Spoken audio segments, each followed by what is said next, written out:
सुरेश के दो बेटे थे, भीरू और धीरू। वो अपनी आखिरी वक्त में अपने बिस्तर पर था और उसके दोनों बेटे उसके पास आंखों में आंसू लिए बैठे थे। पिताजी, आप चिंता मत कीजिए, मैं और धीरू है ना, हम आपको कुछ नहीं होने देंगे। हाँ पिताजी, आप बस आराम कीजिए, डॉक्टर अभी आता ही होगा। मेरे बच्चों, मेरा अंतिम समय आ गया है। तुम दोनों मेरी बात ध्यान से सुनो। मैंने वकील से कहकर अपनी जायदाद तुम दोनों में आधी आधी बांट दी है। मेरे जाने के बाद तुम दोनों मिलकर रहना, एक दूसरे के सुख दुख में साथ देना। तुम्हारी माँ की भी यही इच्छा थी। जी पिताजी, आप जैसा कहेंगे हम वैसा ही करेंगे। जी पिताजी, आप जैसा कहेंगे हम वैसा ही करेंगे।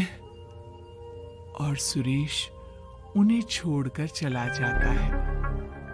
अरे धीरू भाई, मैं तुझसे कहना चाहता था कि मुझे व्यापार बढ़ाने के लिए कुछ रुपयों की जरूरत है। अब पिताजी के जाने के बाद हम दोनों ही एक दूसरे का सहारा है।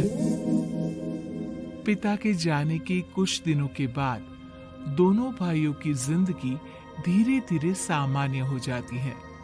दोनों भाई अब अपना अपना व्यापार संभाल लेते हैं।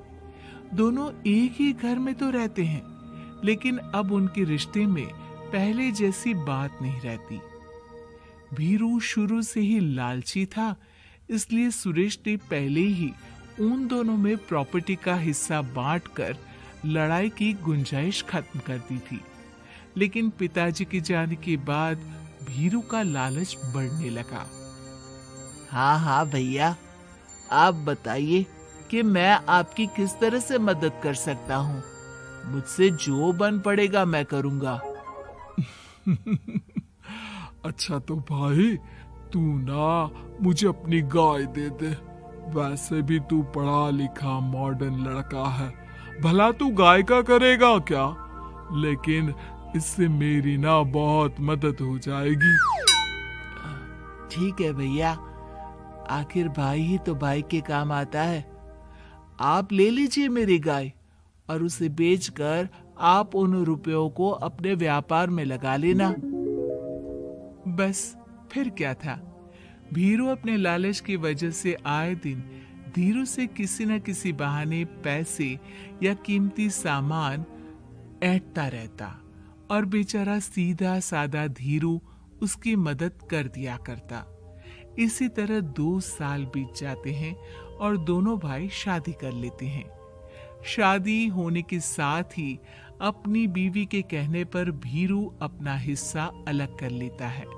अब दोनों भाई अलग अलग रहने लगते हैं।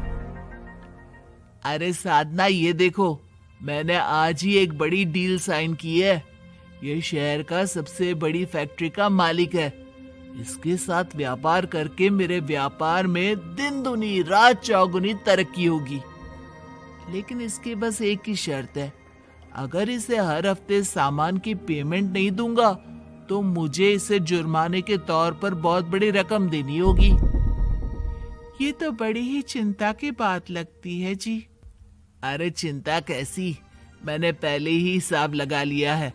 मैं इसे हर हफ्ते पेमेंट भी दूंगा और एडवांस पे ऑर्डर भी, तो फिर चिंता काहे की। पास से गुजर रहा भीरू उन दोनों की सारी बातें सुन लेता है और फिर, अरे राधा, सुनती हो? उस धीरू ने आज एक बहुत बड़ी डील साइन की है। ये सुनकर ना मुझे बहुत बुरा लग रहा है। भीरू उसे सारी बात बताता है।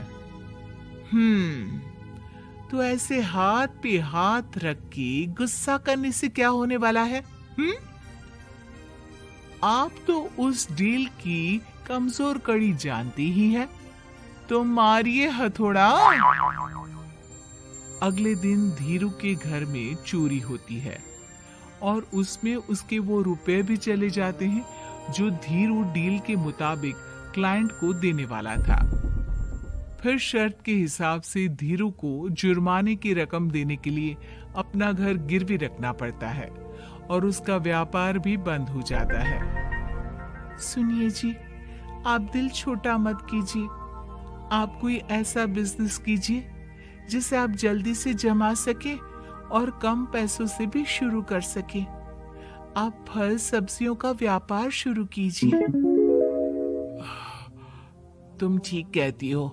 मैं कल से ही मंडी जाकर सब जानकारी लेकर आता हूँ। उधर भीरू और राधा धीरू की बर्बादी की खुशियां मनाने में लग जाते हैं और इधर धीरू खूब मेहनत करके फिर से अपनी आर्थिक हालात पटरी पर ले आता है। लेकिन फिर एक दिन,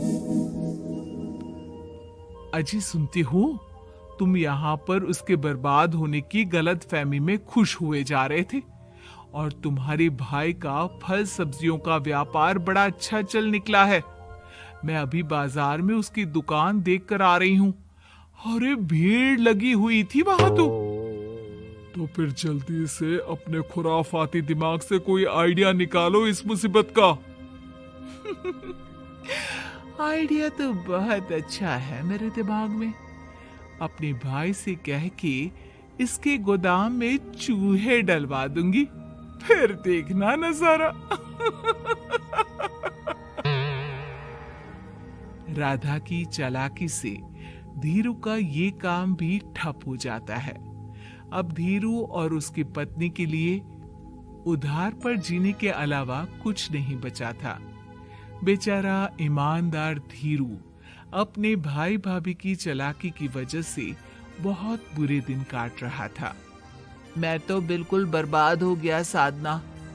पिताजी का दिया हुआ अच्छा खासा बिजनेस संभाल रहा था, लेकिन मेरी किस्मत ने मुझे यहाँ लाकर खड़ा कर दिया। अब तो खाने के भी लाले पड़ रहे हैं।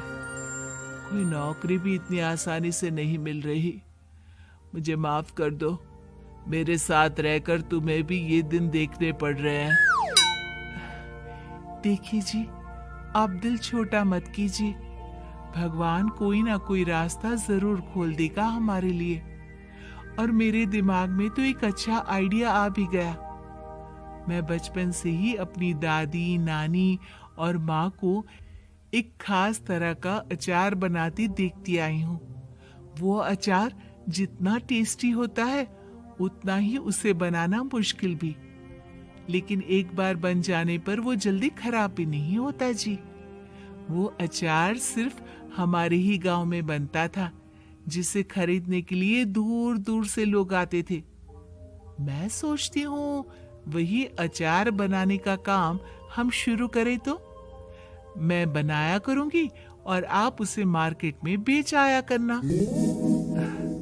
साधना, तुम्हारी बातों से मेरे मन में उम्मीद जाग उठी है, लेकिन ये सब काम शुरू करने के लिए रुपए कहाँ से आएंगे? ए जी, मेरी ये कंगन किस दिन काम आएंगी? आप इन्हें गिरवी रखवा लो और जब पैसे आ जाए तो इन्हें छुड़वा लेना। साधना बाजार जाकर अचार बनाने का सामान लेकर आती है। फिर घर आकर सारे खिड़की दरवाजे बंद करके अचार बनाती है और धीरू उस अचार को पैक करने में साधना की मदद करता है और अगले दिन बाजार में बेच भी आता है। शुरू में सिर्फ 10 बोतल अचार ही बन पाता है, लेकिन उसे बेचकर हुए मुनाफे से अचार की बोतलें 10 से 50 और फिर 1000 और 10,000 हो जाती है। अब धीरू को अपने काम में मदद के लिए कुछ लोगों को भी काम पे रखना पड़ता है, लेकिन अचार अब भी साधना ही बनाती है और अपनी रेसिपी का सीक्रेट बनाए रखती है। अब देखते ही देखते धीरू साधना ब्रांड अचार आसपास के कई शहरों में मशहूर हो जाता है और धीरू के दिन एक बार फिर बदलते हैं। धीरू के पास अब भीरू से दुगना बड़ा घर, गाड़ी, धन, अचार की कई फैक्ट्रीज और नौकर चाकर होते हैं। धीरू की इतनी तरक्की देखकर भीरू और राधा बुरी तरह से जल भुन जाते हैं, लेकिन अब उनके खिलाफ उनकी कोई चाल कामयाब नहीं होती। सुनिए जी, मैं ना कहती थी कि आप हिम्मत रखिए, एक दिन भगवान हमारे रास्ते जरूर खोल देगा। और देखिए जी, आज हम कहां से कहां आ गए। ये सब तुम्हारे फौलाद जैसे मजबूत मन की वजह से हो पाया है साधना, वरना एक समय मैं तो हिम्मत ही हार चुका था। तुमने न सिर्फ मेरा हौसला बढ़ाया, बल्कि बिजनेस में मेरा साथ भी दिया।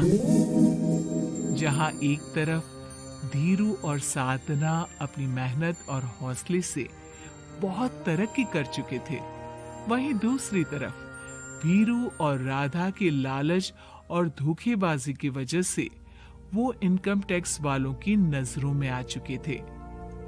भीरू के एक घर पर इनकम टैक्स वालों का छापा पड़ता है और भीरू को काला धन जमा करने के आरोप में जेल जाना पड़ता है।